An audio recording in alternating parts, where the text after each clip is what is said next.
Latch the windows, lock the doors, and put the kids to bed. It's time for another episode of Tales from the Garage! Hey guys, I'm back again, probably a lot sooner than I planned, and a lot sooner than you probably wanted to see me.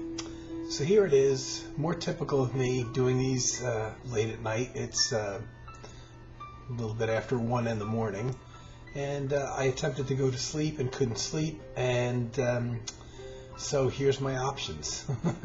And because tomorrow or later today is my laundry day and I'm out of the house for a chunk of time, I knew I wouldn't get around to probably doing a video later in the day, hopefully after I've gotten some sleep. And so I was faced with the prospect of either aimlessly surfing the internet or watching TV or coming on and doing another video. So I did some unusual listening today, unusual for me, in that I pulled a few things off the shelf that I haven't spun for quite a while. So, I thought I decided, well, I'll show the few things I listened to today, and then with the time left over, I'll do another vinyl pull off the shelf. But I was talking about the New Earth record label, and that led me to mention and show some artists that had recorded for the New Earth record label, but also for other labels. Now, the New Earth record label seemed to have a lot of German musicians who kind of adopted Indian music as their primary thing. But a couple of the musicians had recorded for another one of these record labels called Nightingale, which was a German-based record label which came around in the 1980s, which is sadly gone now, like so many of my favorite labels, and so many of the labels that were around that sprung up in the late 80s that didn't last very long, that I'm always sad whenever I see their little logos or whatever, and to think that they're gone now.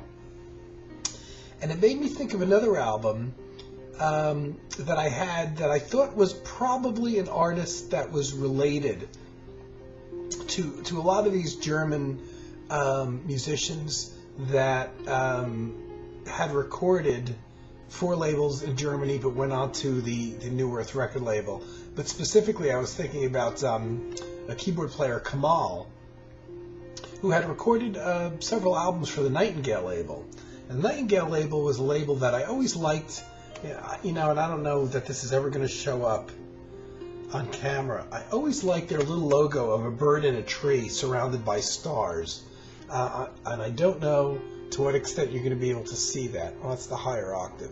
There's the Nightingale. To the extent that you can see that. The little bird surrounded by stars sitting on a branch. Nightingale was a short-lived German label. And it made me think of this album. I couldn't even recall the artist's name, and I thought, gee, I wonder who that was, because I remember buying an album that had very little information on it, but it was in the New Age section of the Borders that I used to go to before I started buying stuff off the internet, really before the internet was selling music, and I kept the Borders price sticker on this. Peeled it off of the back of the CD and stuck it on the back of the booklet. It's really glary, but you could see it. So, which is what I used to try to do. If I could get the stickers completely off, I would always stick them usually onto the CD booklet in some blank space to remind me of where and when I bought it. And I remember seeing the cover of the CD and seeing the album, not knowing anything about the artist. A guy named Chandresh. So, and being a German label and a name like Chandresh obviously makes me think that this is another German musician who adopted a name. That's not his real birth name. And I don't really have any information on him, what his real name is, how many other things he recorded. But I can remember, just by way of the old days when you used to go record shopping to physical stores, and you would see things, albums that you didn't know anything about, or artists you didn't know anything about, and you would see albums, and you see the same album maybe, several times. You'd always pick it up and look at it, but not buy it, initially. And so one time I guess there was slim pickings in the store. Wasn't a lot of things that I didn't already have or that looked interesting. And I finally picked it up, this Chandrish album called Inner Landscapes. And simply because I always looked at it because I love the cover so much. A very simple drawing, really. Essentially black and white. Very simple, probably like a pen and ink drawing with red lettering. But I always loved it. And I always pulled out the CD and looked at it. But it had no information on it at all on the back. Not what instruments were played so much. Was it a solo album? Was it, were there backing musicians? That's the thing. And it's on a Higher Octave in here in America. Apparently the Higher Octave, another label that went, that came around in the 80s that went kaput and is now defunct and sadly out of business. They released a lot of good albums. And I guess at one point they had also set up to release here in the United States some of the Nightingale Records catalog. But this obviously originates from Germany, from the Nightingale Records catalog, just distributed and printed up here in the U.S. by Higher Octave, two companies that aren't around anymore. And this is from 1989, so this is that prime period when, the New Age stuff was blooming. And the writing on the back doesn't actually speak about the musician or the music on the album at all. So I'm like, I don't know what this is. I wish they would give me more information. Is this a solo album? Is it? For some reason, I had the feeling it was solo keyboards, without knowing anything about it or the artist. But I was hesitant because there's no instrumentation listed, no musicians or anything. So eventually, and I probably wouldn't have bought it if I knew it was a solo piano album, because I'm just, at this point, probably already burned out on solo piano New Age albums. And I still am to this day. I tend not to listen very much to them because I'm old. And I was around when the whole New Age thing started, and that whole flood initially of the acoustic guitar and acoustic piano solo albums came out. And I dove into that stuff, but I got very fried on it very quickly. And I never really got back to having a strong interest in it, just the solo piano kind of things. And even to this day, I tend not to listen very much to that. It's different with classical music. When I'm in the mood for classical solo piano, I can still listen to that. Even jazz piano, I'm fine with. Solo jazz piano, especially in the more mainstream field, like a Bill Evans kind of thing, all solo type of thing. Because even though there's improvising in there, usually when these guys are improvising, it's around a very set structure of chords and kind of melodies and stuff like that. So, when you're talking about like a Bill Evans playing solo piano, it's almost like classical music. It's almost like Debussy, kind of thing, or Satie or something like that, where there's very strong harmonic progressions that you can follow. And then there's other guys on the other end of the field which I can also listen to, like maybe an Art Landy or a Keith Jarrett solo piano or something like that. But the New Age solo piano thing, I just got real tired and burnt out on that very quickly. But I bought this, and because I've been thinking about the Nightingale label, and I looked that up today, only of course to find out that they don't exist anymore. It was probably a very small label in Germany, but man, the records that I've seen on there were really good. And it made me pull this out, load this into my computer, and give it a listen.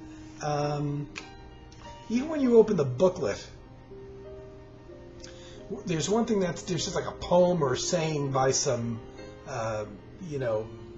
mystic or writer or something like that. And there's a single page about the artist, and that's it. No recording dates. Really, they don't mention much. I gave it a listen today, and I did really enjoy it. It's really nice. I wouldn't say it's vastly different than a lot of new age piano albums. It's not avant-garde. It's kind of pretty at times. It's very pretty at times. A lot of people, you can put this on in the background while you're working or something, and people would say, "What the hell are you listening to?" Like they might if you, put on like a Keith Jarrett solo piano thing where he goes crazy at times or something like that. But even the booklet, no recording dates.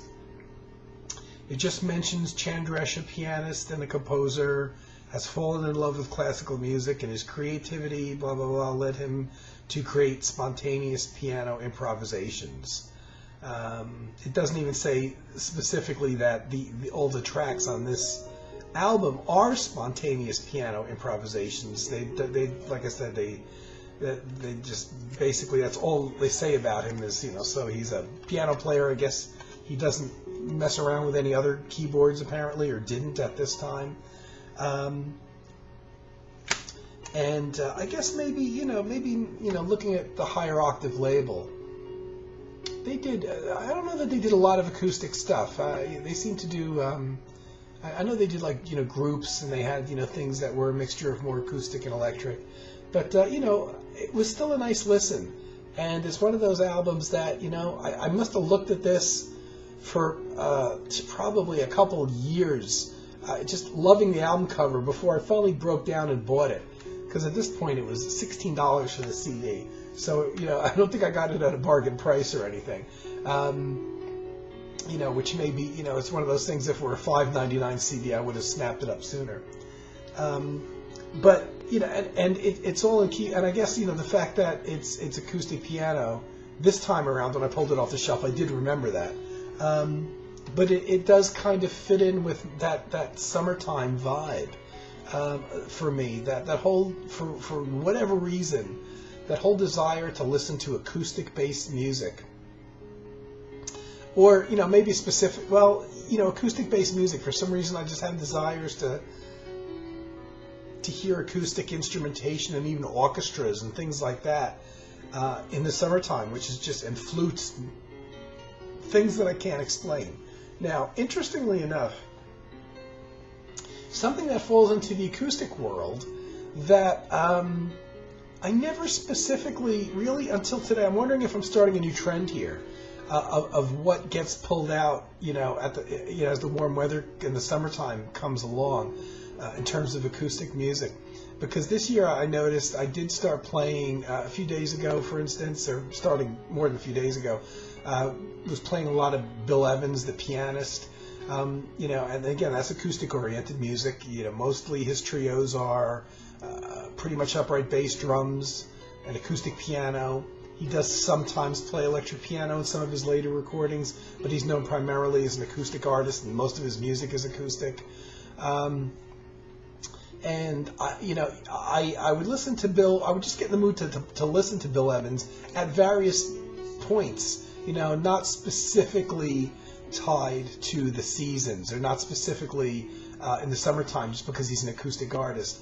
But then, when I started listening to quite a few of his albums a few days ago, I wonder if maybe next year, when the summertime rolls around again, if it's a new trend that he's one of those artists that I end up pulling out and listening to during my summer acoustic phases that I have. Another, not so much an artist, but a type of music, I guess, that I have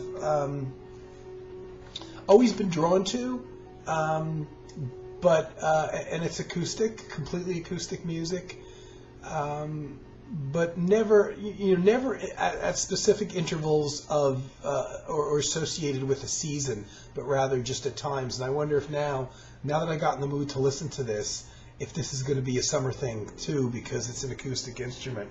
And just looking at my shelves, and let me switch my music. But to what extent you can hear the background music, I'm not sure. I have been playing the Chandresh CD. I'm now going to switch to the next one. And the next two, which I'm not going to do a vinyl poll because of the time, the next two were sitting on the shelf, and I'm like, wow, I just saw it, and I'm really in the mood to hear that. I've been thinking about pulling out some of my real traditional classical Chinese music, essentially. Not a modernized version of classical music with Chinese instruments, but the real traditional Chinese music played on traditional instruments. And I don't know if somebody was playing this in the background of a VC video, or I want to say, was it maybe Chris Cole, where I might have heard something that was an ethnic type of thing that drew me back to thinking about this.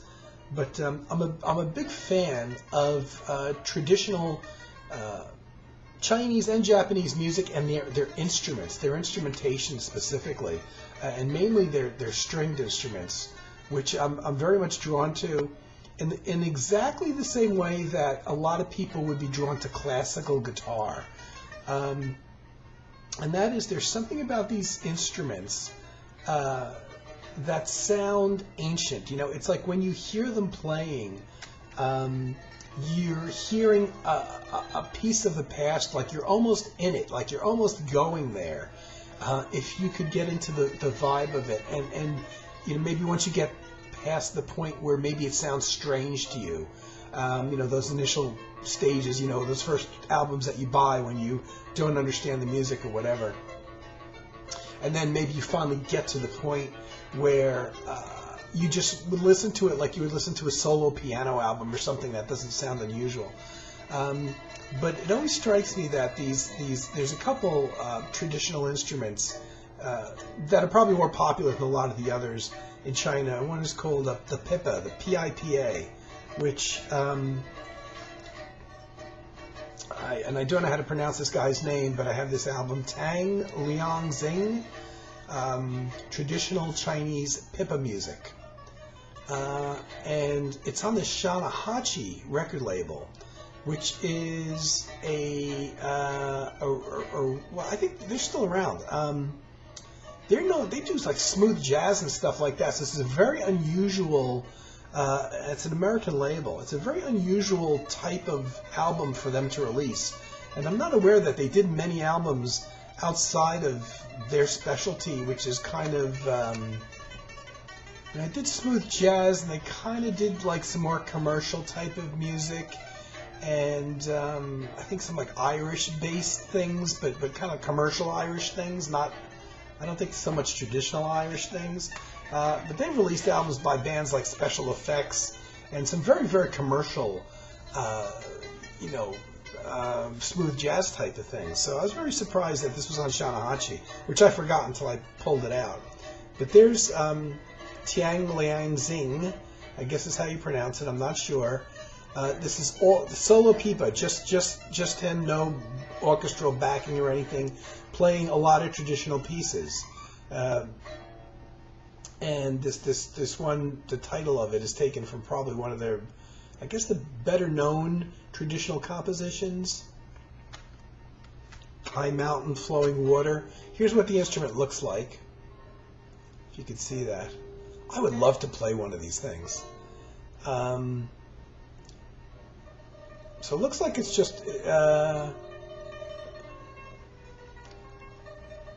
it looks like it's just 4 strings, but I want to say that there could be more. But it looks like there might just be 4 strings on there. I just love that. I just love that sound. And for a lot of people, they may have heard this only in maybe the background of as film music, for things that are maybe filmed in China, for scenes from a movie or that takes place in China or something like that. But this stuff just moves me, and there's no overdubbing. It seems like a lot of these albums of this type of music have 1 or 2 instruments. They're basically done live, as this one is essentially just it's a live recital essentially. And as part of that, this isn't like a guitar with you can so much play chords and get a bigger sound. A big part of the sound is the silence that you're playing against. It's not a big full sound, and you can't go into it expecting it to be. So I pulled a second album of this one. I don't even know what label it's on. Cala Records from 1996. Another one, a little bit different, but basically in the same wheelhouse, by Min Chao Fen, The Moon Rising. Another very much the same type of album. It's a solo recital essentially of Pippa music, but there's a Ruan, R-U-A-N, I think is how you pronounce it, which is another stringed instrument, another Chinese stringed instrument. Very much the same thing, very much unaccompanied, essentially live, studio recording, very much traditional music. Very, very beautiful, kind of hectic at times. I don't know if you heard the first track, which I kind of skipped through, but some wildly played, like essentially strumming on the strings. So it gets very excited at times, and then other times it gets very quiet, and just a single note. And the playing against silence is a big part of this music. I'll see if the Ruan, I don't think is a lot different than the Pippa, which you saw pictured on the back of the previous album, and they don't have a picture of the Ruan here. So